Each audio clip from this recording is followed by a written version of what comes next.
tell us about kids in football and concussion, or concussions in general in kids playing sports.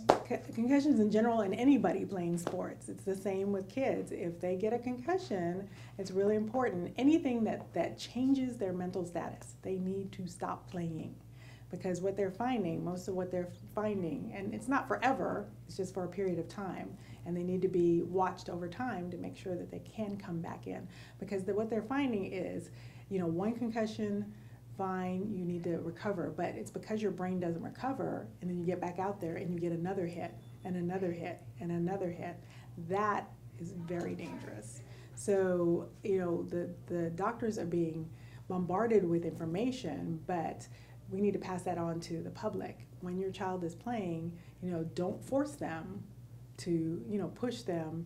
And if your coach is pushing them back on the field too soon and you're not comfortable with that, you need to say something. So if a kid gets a strong hit, and kids get strong hits all the time during games, how do you know the difference? When do you suspect a kid has a concussion? When they're acting strange. I mean, this is an injury to your brain. So, brains get bruised, brains get knocked around, so they're gonna talk differently, they're gonna be out of it. If your child seems like not your child, even if you're sitting in the stands and they get a hit and he seems a little off to you, say something. Somebody needs to talk to them, because that's how they find out. Some of them are obvious, they pass out. You know what I mean? But some of them are not so obvious. They're acting a little strange, they're acting a little not themselves. You know your child the best.